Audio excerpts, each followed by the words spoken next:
امام رضا علیہ السلام تشریف فرما، ایک شخص آیا، امام سے آ کے کہتا ہے کہ مولا میں فقیر ہوں، ضرورت مند ہوں، کو عطا فرمائیے۔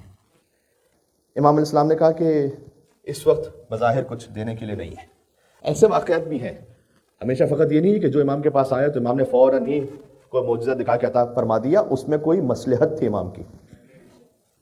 تو امام نے بس اوقات یہ بھی کہا کہ اس وقت بظاہر کچھ نہیں ہے کہ تمہاری کوئی کمک ہو سکے، بیٹھ گئے ایک طرف۔ ایک اور شخص آیا، اب دیکھیں مصلحت کیا تھی اس جواب میں۔ ایک اور شخص آیا، اس نے کہا مولا آپ کی زیارت کے لیے آیا تھا، آپ کو سلام کرنے کے لیے۔ وہ جو پہلا شخص تھا نا، جب اس نے یہ کہا کہ مولا مجھے کچھ عطا کیجیے، امام کے سامنے ایک تھال تھا جس میں کچھ انگور تھے۔ اس وقت اس کو بھی امام نے یہ کہا کہ یہ انگور لو، تو اس نے یہ کہا تھا کہ مولا میں آپ سے کچھ مدد مانگ رہا ہوں، آپ کہہ رہے ہیں کہ یہ انگور لو۔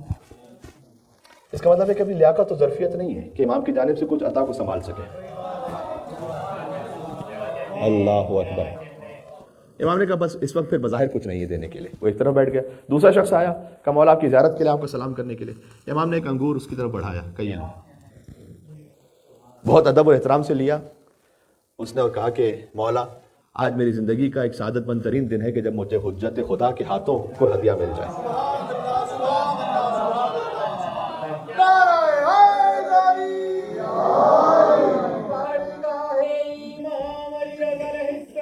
سنیے گا، اللہم صلی علی محمد و علی محمد۔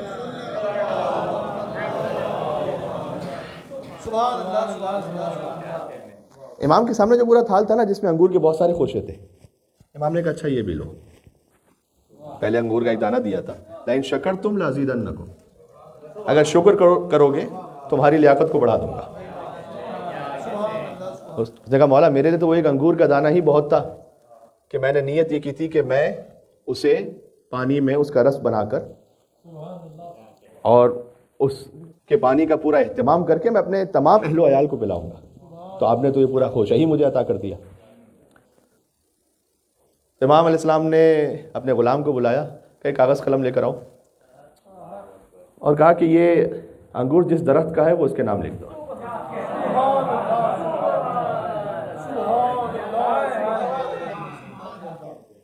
اس نے کہا مولا آپ تو کریم ابن کریم ہیں، میں تو لیاقت ہی نہیں رکھتا تھا لیکن آپ نے اپنے کرم سے نواز دیا۔ امام نے اپنے غلام سے کہا کہ اس کے نیچے وہ درخت جس باغ کا ہے وہ پورا باغ لکھ دو۔ اب وہ شخص جو بیٹھا ہوا ہے نا پہلا، وہ دیکھ رہا سارا۔ ہوتا ہے نا کبھی کسی کو ایک کے بعد ایک نعمت ملتی رہے تو ہم دیکھتے ہیں کہ یہ کیا ہو رہا ہے۔ وہ مولا کا شکر ادا کر کے چلا گیا۔ وہ شخص جو بیٹھا ہوا تھا اس نے کہا کہ مولا ضرورت تو مجھے تھی، میں آپ سے کہہ رہا تھا کہ میں فقیر ہوں، ضرورت مند ہوں، وہ تو خالی آیا تھا سلام کرنے کے لیے، تو آپ نے ایک انگور، پھر انگور کا خوشہ، پھر درخت، تو پھر پورا باغ اس کو دے دیا۔ امام نے یہ آیت پڑھی اس وقت، کہا تم نے نہیں سنا اللہ سبحانہ و تعالیٰ نے قرآن میں کیا، لئن شکرتم لازیدنکم، اگر شکر کرو گے تو بڑھاؤں گا، تمہاری لیاقت کو بڑھاؤں گا، تمہاری ظرفیت کو بڑھاؤں گا۔ تو نے شکوہ کیا، اللہ نے تیری لیاقت کو ختم کر دیا، اس نے شکر کیا، اللہ نے اس کی ظرفیت کو بڑھا دیا۔ یہ نعمت سبحان اللہ۔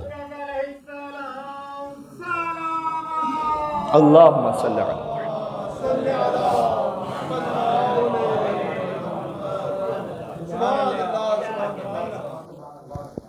کاش ہم روحانی اور معنوی نعمتوں کو حاصل کرنے کے لیے اپنی ظرفیت کو بڑھا سکیں۔ ظرفیت کیسے بڑھتی ہے؟ تسلیم و رضا سے۔ جو امام کہہ رہے ہیں اس کے سامنے تسلیم ہو جاؤ، جب تسلیم ہو جاؤ گے وہ ظرفیت بڑھائیں گے۔ اور جو عبداللہ ابن ابی یافور نے کہا تھا، میں نے آپ کے سامنے کسی مجلس میں پڑھا بھی تھا کہ مولا میں آپ کے سامنے اتنا تسلیم ہوں کہ اگر آپ ایک سیب یہ فرمائیں کہ اس میں سے آدھا حلال ہے اور آدھا حرام ہے تو میں آپ پر شک نہیں کروں گا کہ مولا یہ کیسے ممکن ہے کہ ایک سیب ہے، اس سیب میں سے آدھا حلال اور آدھا حرام، یہ کیسے ہو سکتا ہے؟ چونکہ آپ حجت خدا ہیں تو میں یقین کر لوں گا کہ جو اللہ نے حلال کہا ہے وہ آپ نے مجھے حلال بتلایا ہے، جو اللہ نے حرام کہا ہے وہ آپ نے مجھے حرام بتلایا ہے۔